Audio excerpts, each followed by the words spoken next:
Good afternoon, dear participants, and Layli Lichtenfeld. It's a pleasure to be with you once again since we last met last year. For everyone's benefit, my name is Ambassador Dr. Elsie Kanza. I arrived in the United States of America last year in September after being sworn in as ambassador in August of last year. I'm here for a 4-year term, and a big part of my agenda is advancing our President Samia Suluhu Hassan's agenda for deepening economic diplomacy. And in this regard, particularly in the US context, that means building on the last 60 years of strong diplomatic cooperation with the US administration and seeing how we can work closer on a commercial basis and working with the private sector to build that relationship going forward, which is more jobs for both our nations, more revenue for both our nations, but also more access, expanded access to goods and services that our citizens need. Now, having said that, conservation is a key part of our agenda as a nation. Over 1/3 of the country is under conservation of one form or the other.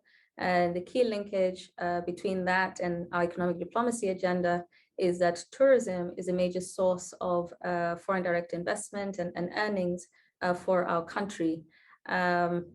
That makes it critical to take that account into mind.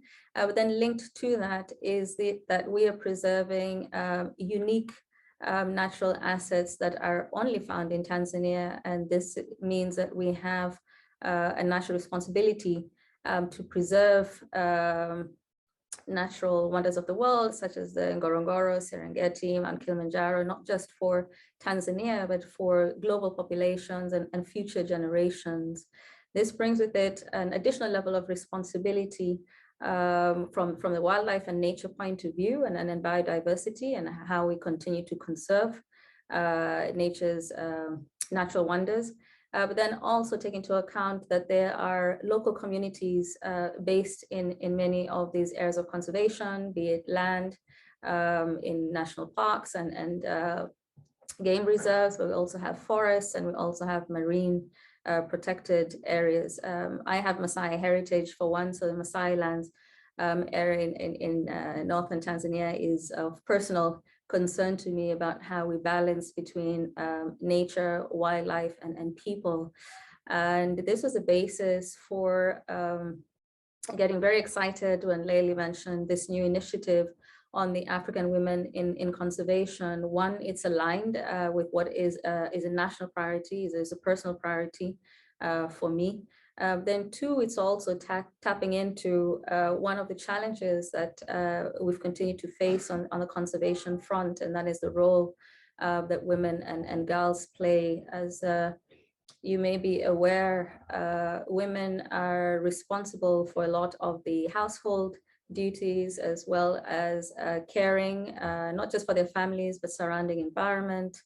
In Maasai land, getting girls to school has always been very challenging. Fortunately, more and more of them are being able to get the education they need to be able to empower their lives.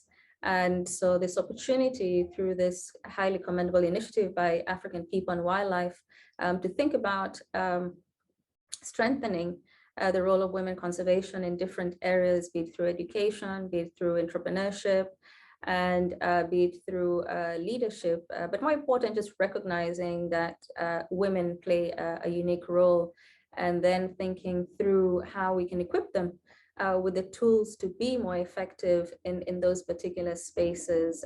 For example, I have served and continue to serve on the Africa Advisory Council for the Nature Conservancy since 2013.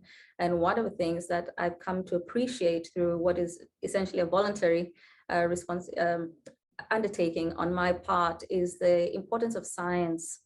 And from a community point of view, I'm particularly concerned about how to get this science into communities' hands and how to explore innovative community-based conservation models. We have a number already underway. There's room for a whole lot more. And I'm excited by initiatives that continue to build on science and best practice locally and internationally that can help us to continue to conserve and preserve our natural wonders, if I may refer to them that way.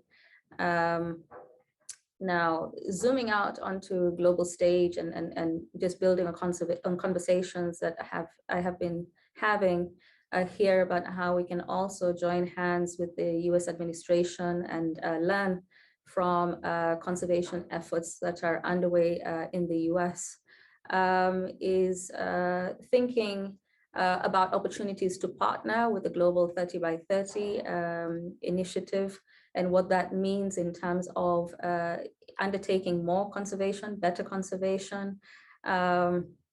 And also underpinning that is also how we pay for conservation, particularly sustainable wildlife management, and this includes flora and fauna, so biodiversity.